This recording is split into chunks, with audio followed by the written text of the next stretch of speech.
And we turn now to Antony Blinken. He is the president's deputy national security advisor. Mr. Blinken, as the president sort of succinctly outlined it, and as you just heard from Holly Williams, this is an extremely complicated situation. It is, Bob, but we have a comprehensive strategy to deal with it. You've seen the president put together a broad international coalition. We had 5 Arab countries flying with us the other day. We have more than 50 countries now part of this effort, not only dealing with the situation on the ground, but also trying to stop the flow of foreign fighters, stop the financing, delegitimize ISIL. It's a comprehensive campaign, and it has a broad coalition. It's going to take time, but we now have the pieces in place to do it. How do you feel it's going so far? Well, I think we've had a very good start. You saw, again, the president proceeded very deliberately as well as decisively. We wanted to get an inclusive Iraqi government in place so we'd have a partner to work with in Iraq.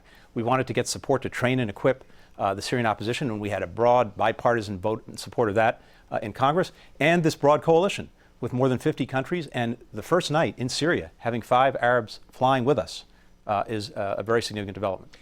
What do you think was the tipping point for the president on this? I mean, this does represent a different way of thinking, it seems to me. What caused him to finally say, you know, we've got to go out after these guys? They don't understand anything but force. Bob, you know, actually, there's a very strong continuum in the president's approach to this, and that is he's been relentless about dealing with terrorism wherever it emerges. And that goes back to before he was president, when he said he would go after bin Laden in Pakistan, even if the Pakistanis didn't want us to.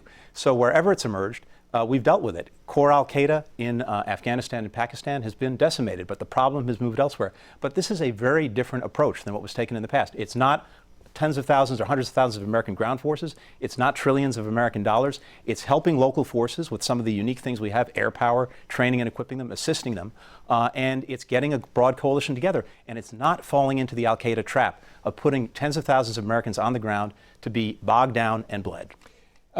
Speaker Boehner told ABC this morning that although the president has the authority for military action in Syria, he says he will bring Congress back to vote on it if the president wants him to do that.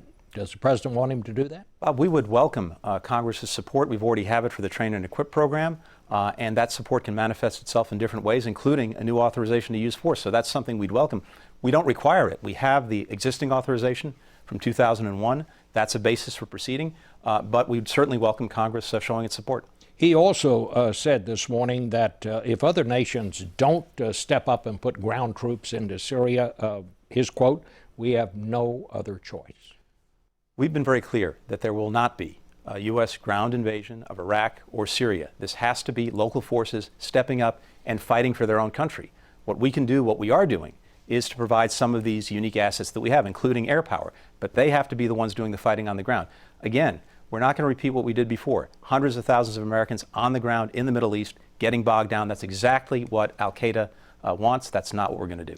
We also hear reports that the administration may be considering a no-fly zone in Syria. Is that a possibility? We're looking at different things as this campaign moves forward. But in the first instance, what we're looking at and what we're doing is setting back ISIL in Iraq and also in Syria, moving them from their toes to their heels, getting them thinking about protecting themselves instead of killing other people and taking territory. And as we're doing that, building up our local partners. And so other ideas that may come into play down the line, we're looking at all of that, but right now we're setting ISIL back. All right. Mr. Blinken, thank you so much Thanks, Bob. for joining us. We really appreciate it.